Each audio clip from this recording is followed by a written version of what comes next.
Hi, I'm James. And I'm Antony. And this is Words and Numbers. Brought to you by the good people at CACI, the Center for American Culture and Ideas. Ant, what's new and exciting in your world this week? Listener David Corsi wrote, asking about something we said about presidents and Congress not creating jobs but moving them. David says, one point that struck me was when James and you constantly state that presidents do not create jobs. While I wish they didn't, I believe that is a bit of a misnomer.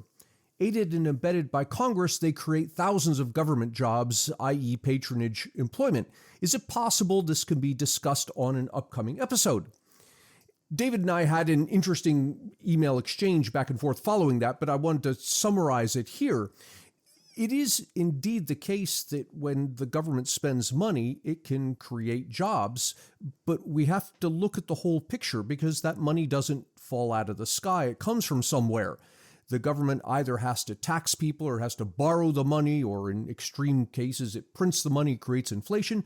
But no matter which of those things happens, in order to fund the money the government is spending to create jobs, it has to take money from people. And when it takes money from people, it destroys jobs. So in the end, the government actually doesn't create jobs at all. It simply moves them out of areas where it's taxing and into areas where it's spending. Well, that wasn't much. But I'm so pithy, James. I don't need a lot of time. That's what we all say about you, Ant, that you're pithy.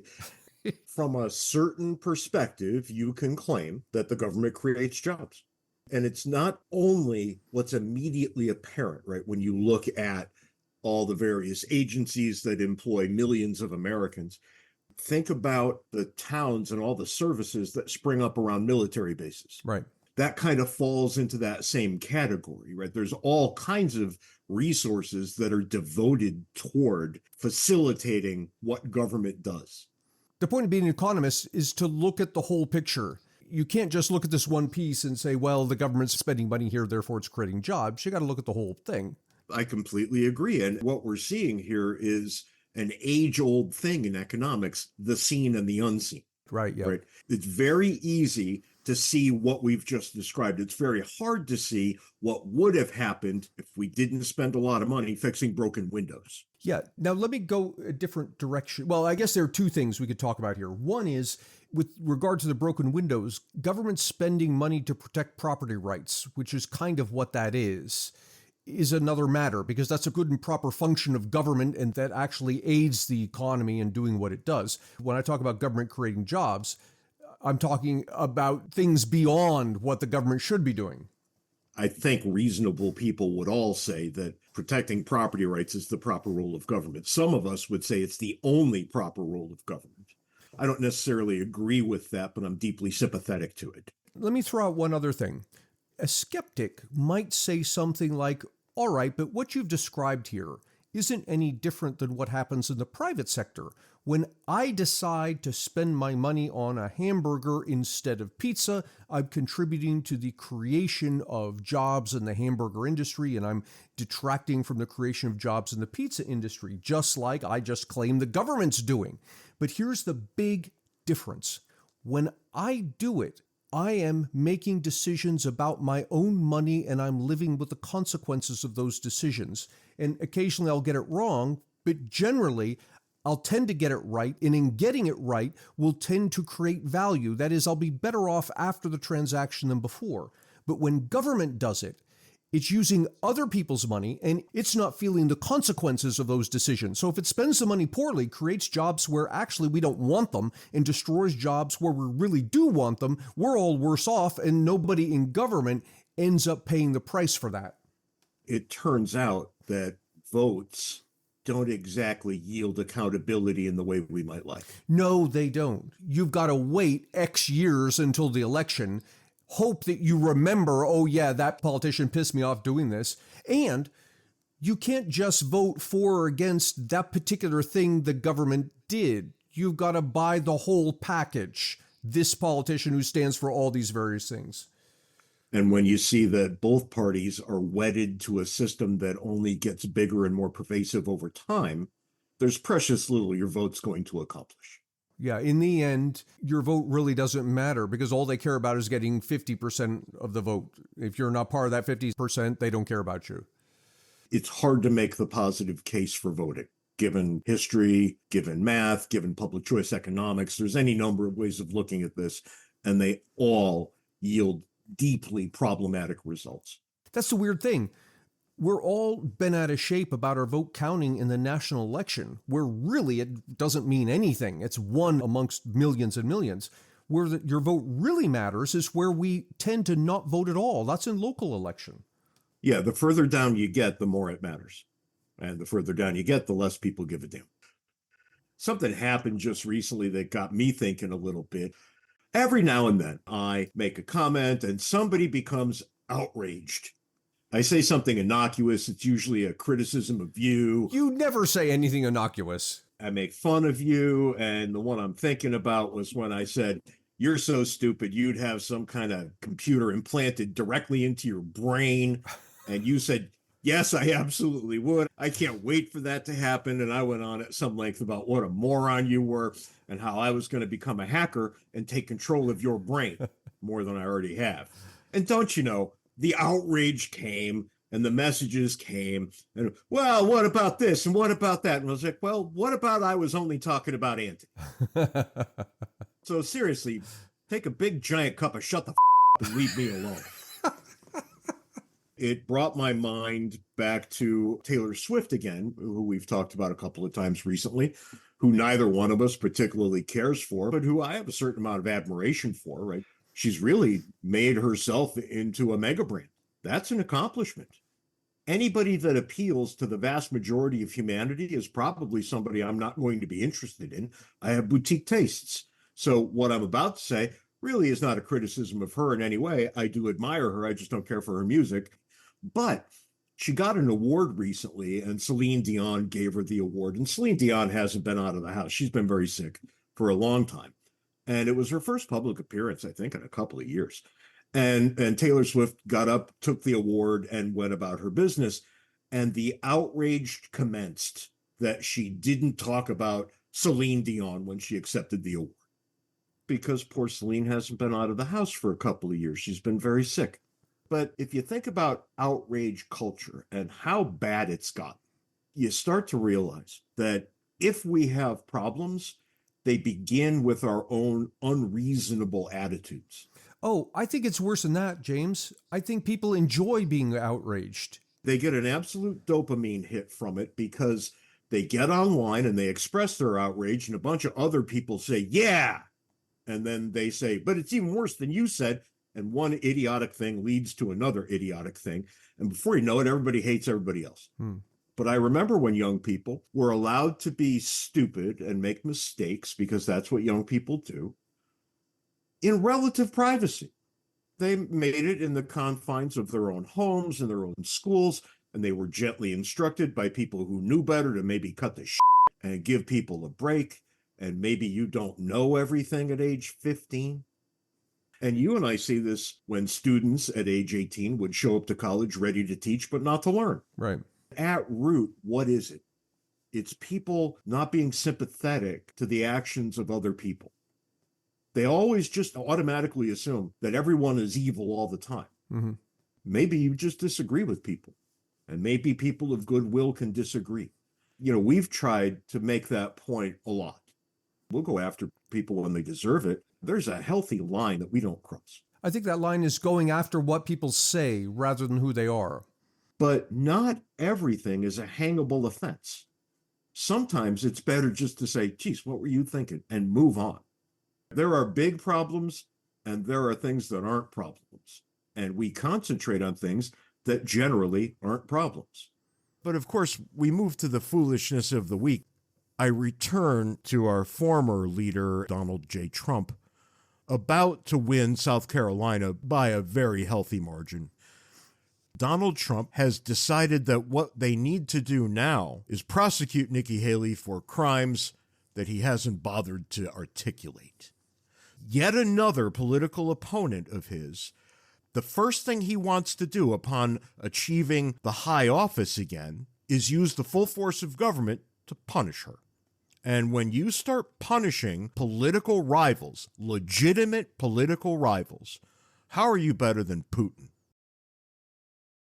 For one-stop shopping for all things James and Ant, visit our website, wordsandnumbers.org. We give a special shout-out to our Patreon sponsors who help us keep the lights on. If you'd like to contribute, go to patreon.com/wordsandnumbers. Last week, we recorded our episode live at Hampden-Sydney College. This week's episode is the Q&A that followed that recording. We have some time for questions. We do have time for some questions. What we're going to end up having to do is we'll hear them, we'll reiterate them, so we've got them on the recording, and then we'll do our best to answer them. So if anybody's got a question, just kind of have at it. Yeah. How do you guys feel about government spending on like foreign problems when our national debt is so increasing? How do you feel about government spending on foreign problems when our national debt's so high? People talk about this a lot. We find that there are two go-to positions that people have. Well, stop giving Israel money. And that's really what you're asking, right? As if that would solve a thing. And then, well, cut the military budget. Well, if you cut the military budget to $0, we still wouldn't balance the budget. That's how bad it's gotten. The foreign aid budget is literally a drop in the bucket. And you have to balance your thought about using that as a way to shave down what we're spending out against what do we buy with that money? And we are buying things with it. Let's be completely honest with ourselves when we think about this. We're buying compliance. And if we're going to just kind of use Israel as the example, and I think it's a perfectly good example, it's what most people think when they think foreign aid. What's the value of having an ally in the middle of the Middle East no matter what? Because that's what Israel is. Actually, that's incredibly valuable. And it's been incredibly valuable more than a few times in my lifetime. Maybe not yours exactly, but close. And now we've got a balancing act, right? Now we've got questions to answer. I think if we could purchase some more compliance with our long-term goals in the Middle East with other countries, we'd probably pay that too and be happy to. Other countries in other parts of the world, well, you dial it down, it's not as hot, right, when you think about South America, say, or Africa. And we could even approach this on the merits. Is it best? Is it good to kind of siphon some of our money off to people who are in desperate straits, who could be brought out of poverty to some degree, who will live longer, better, more fruitful lives if we just gave them a little bit of money? And I don't know people who would just say categorically no. I know people who would say, well, let's talk about that, and I think that's reasonable. But here you go. Typically, the amounts are so low that they don't matter at all when you think about the balancing of a budget. This comes back to the thing we were talking about earlier. Be careful of when people quote dollars. Yeah. You quote the dollar amount that we're giving in foreign aid, it's gargantuan. I don't know what the number is, but it's billions and billions of dollars. But relative to the federal budget, it's virtually zero. I don't think it would fund the government for next Tuesday. Right. So a lot of these things, they don't add up to the way people want them to, and yet I think it's incumbent upon us to actually look at the numbers for a minute and figure out whether what we're proposing would even make a dent. And also be skeptical of politicians of all flavors who start to point to things like that. Because what they're looking to do is to get you riled up about this thing. And if only we fix this thing, we'd fix the deficit. And that keeps your attention away from the real problems that are causing the deficit. You had a great example of this years back. Do you remember when you hunted down, what was it, Midnight Basketball, that the federal government was funding as part of a recreation bill or some such foolishness? No, I don't remember this. Well, I mean, Antony, he doesn't remember much. He's getting old. It's okay. He did all the math, and he found out for the number of hours politicians in the House of Representatives and the Senate yammered on about it, it literally cost more than it cost. Oh, that was yes, you said basketball and it threw me off. That was in the Obama years. It was community block grants. There was this chunk of money that the Obama administration was going to be giving to community development. I guess some of that goes to the basketball things, whatever it is. I forget the numbers, like $100 million, $300 million. And we debated this as a country. back in the Obama years, I think it was his first or second year in office, we debated for 3 months whether we should cut or not cut this $100 to $300 million. Over the course of those 3 months, the federal government spent orders of magnitude more. It literally cost us more to talk about the problem than what the solution was worth.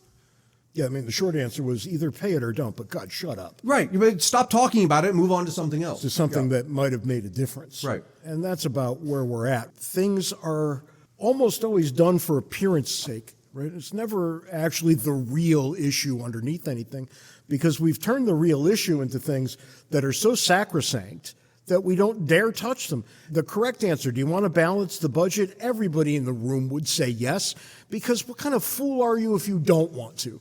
And yet the only correct answer, if you say yes, is Social Security. Yeah. It's the only way. There's literally no other way to balance the budget. You could shut down most of the government, with the exception of Social Security and Medicare, and you're still not balancing the budget. James was talking about the military. It's larger than that. It's the entire Department of Defense. Department of Defense, that's right. Whole Department of Defense is around $700 billion. I think it's up over 8 at this point. Which is around, what is that, half, 60% of this year's deficit? So you could cut it all, and it would literally not get the job done. Let's take another question. What is like the number one thing that they can actually do in light of the information that we give? Because, right, because it seems... What's the number one thing that students this age can do? Learn to take care of yourself. Because if you're looking beyond yourself, if you're thinking the way previous generations did, and it's sensible that they did, they're not bad people for having thought about it like this. They were made promises, they acted accordingly. When they said, well, Social Security will be there for me when I retire, plan ahead. Know that you're on the hook for your own retirement. Social Security, as it's presently construed, will not be there when you retire.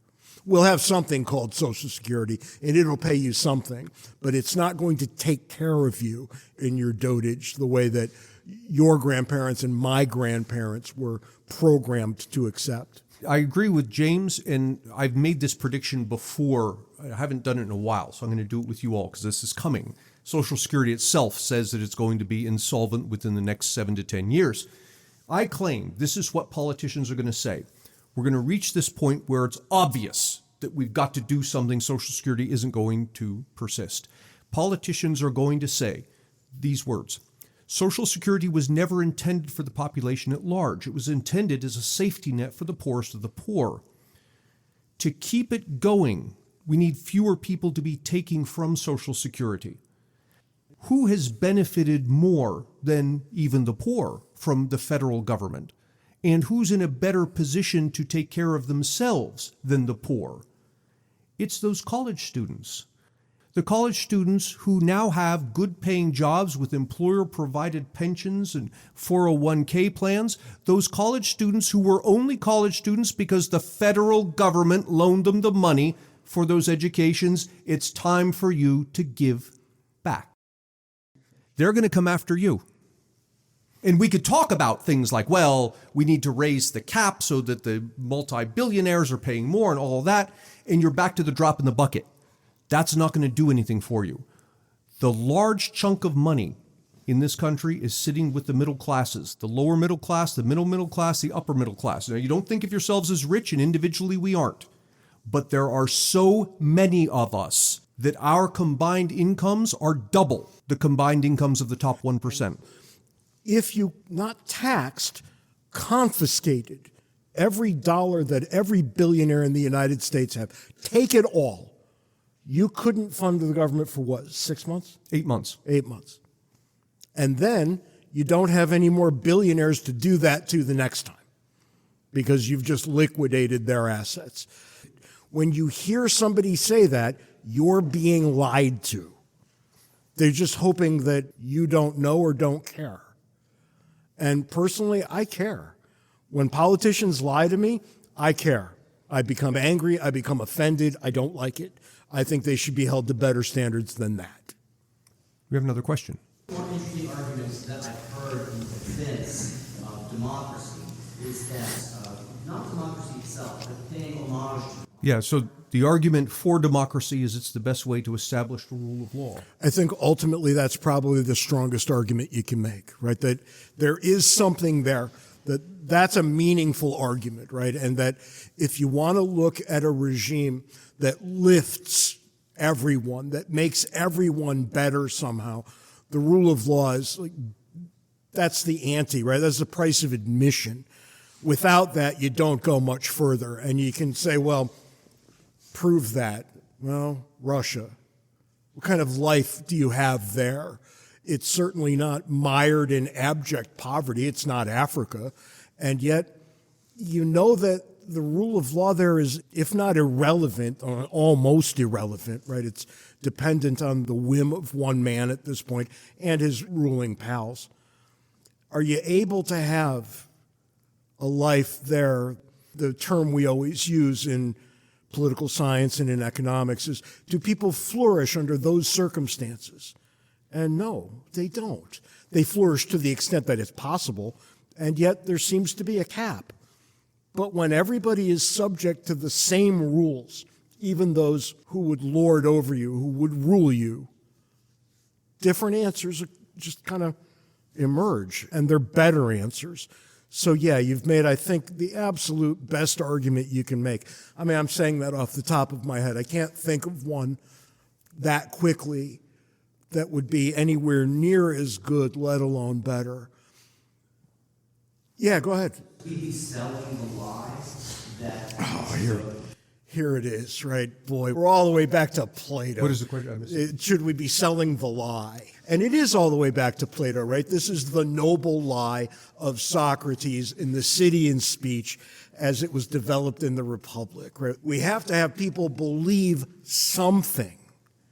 And you do have to have people believe something. Now, my very strong preference is that that thing actually be true. But what if you don't have that? Now I'm not so sure, right? And in my honest moment here, I do know that it's better to have something than nothing. Of course it is. Should that thing be foundational in how we live together? And boy, that makes me all kinds of uncomfortable. I bet you too. I bet all of us. And yet, deep down, we know that we're going to have an answer to that question. And that's where I think political arguments are made, right? I think that's brass tacks for what a political argument looks like. When you're thinking about the role of political philosophy in human life, we've just walked straight into it. Well, I think we had a better answer, and we got rid of it. And that better answer was a democracy tempered with a constitution. And the whole point of the Constitution was to say, yeah, go rule yourselves. You're a democracy, but you may only decide things within these certain bounds. Anything outside the constitutional box is not for democracy. You're always going to end up with problems here, well, though. And what happened was we hit a point where we decided, for good reasons that we thought, that the Constitution was now standing in our way. We wanted to do something. We wanted to help the poor. Social Security is what I'm thinking about initially. We wanted to do that, and there was good reasons. It was a moral thing to do, but the Constitution was in the way, so we ignored it. It goes so much further than this, right? You're groping in the dark for something that we could call a truth statement.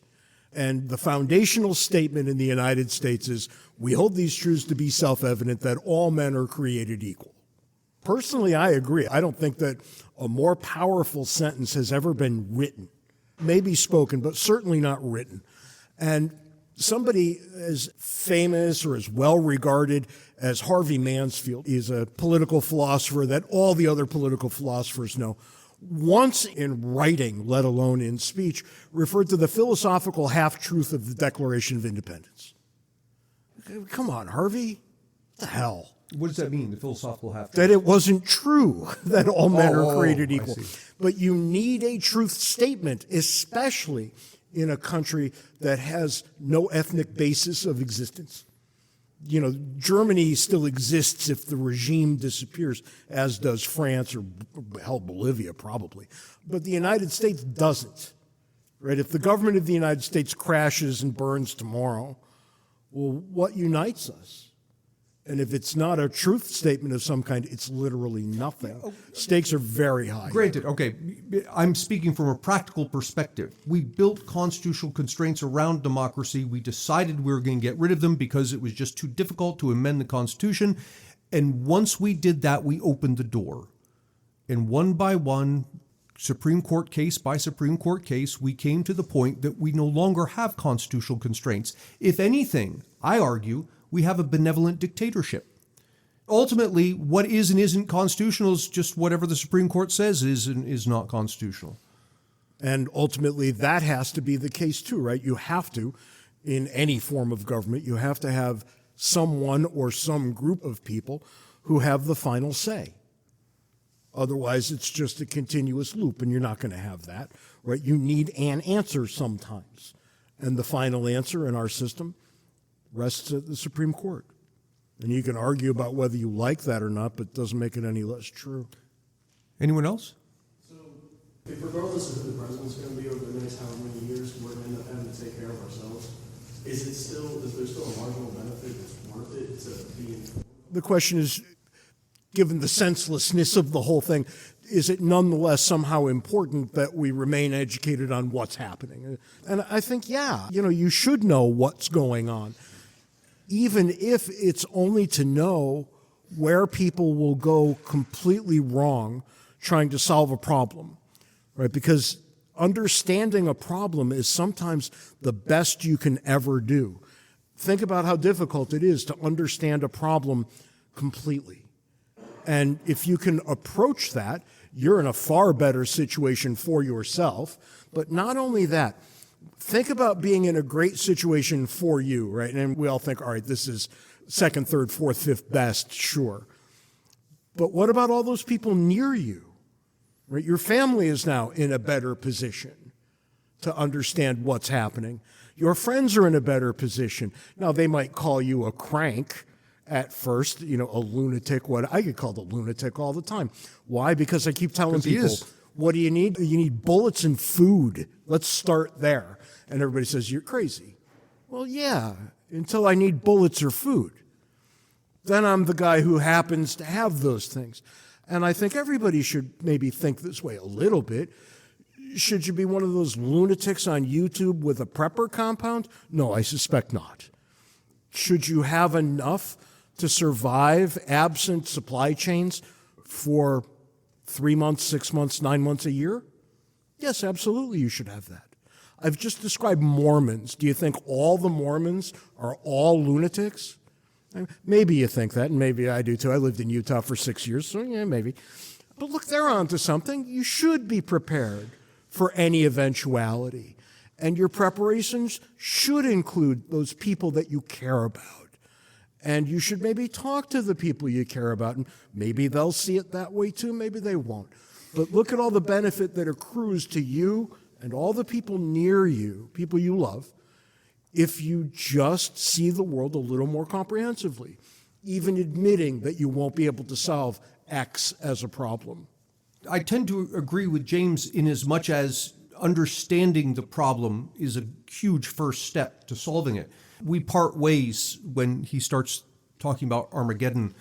And I think we're in for some rough times, but I think the times that we're in for are rough along the lines of what we experienced with COVID. I tend to agree. I see the floor as being much deeper than you do. One of the things that struck me with COVID, and COVID was, from an economic perspective, this was astounding.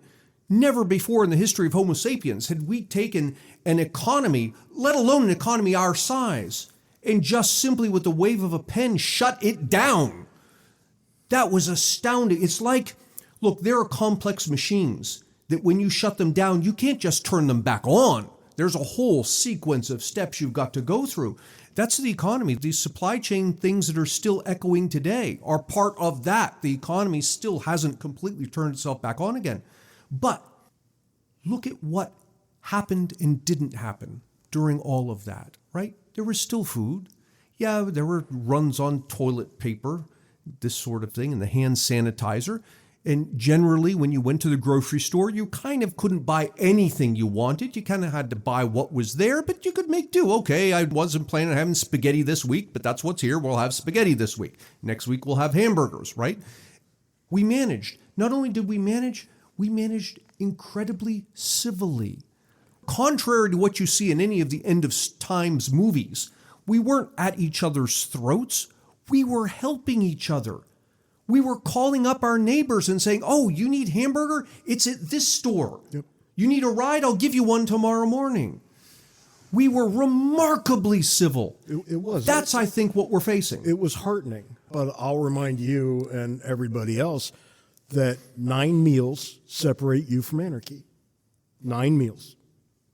Good luck to you. Well, yeah, I don't disagree with that. As long as you can get 9 meals on the table, you're going to be fine. It's when you can't. Yeah. And you can't really prepare for that. But I think when we were pushed to the edge as we were in COVID, we ended up reacting not as individuals against each other, but as a community. I'm always impressed by that sort of thing, and it always happens. If there's a way to figure things out peacefully, we do it. And this comes back to your statement. If there's a way to figure them out, one of the things you got to start with is understanding what the nature of the problem was. Yeah, in its complexity. And that's really hard. And yet, the more you're after it, the more likely you'll be to get something that looks more like an answer. Look, I don't think all hope is lost. I wouldn't be here. I wouldn't talk to other humans. I think we're all relatively optimistic. It's a matter of under what conditions does your optimism fade? And I think we all have an answer to that. I'm just clear with mine because why wouldn't I be? And mine might be a little shorter than yours.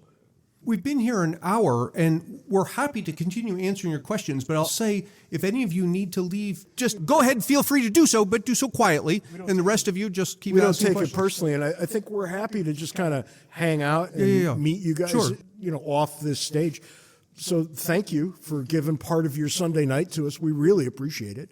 We don't take it lightly that people give an hour of their time to come and listen to us. Particularly college students, and particularly on a weekend night. Who probably we know had your something pain. better to do, right, than to come and listen to us. So thank you so much. It's been great hanging out with you, and we'll hang out a little more.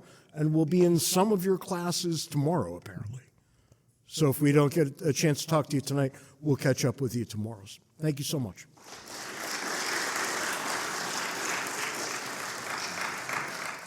And that's all the time we've got this week on Words and Numbers. Until next time, be sure to follow us on Twitter. Handles are in the show notes. Join Words and Numbers Backstage, the Facebook group where the conversation continues, and send us email, wordsandnumberspodcast@gmail.com. Until next week, try to be nice to one person who doesn't deserve it. Just one. And who knows, it may turn into a trend. Give it a shot. You might feel good about yourself. You could say you tried. You tried, that's right. Till next week, can't take it easy. See you next week, James.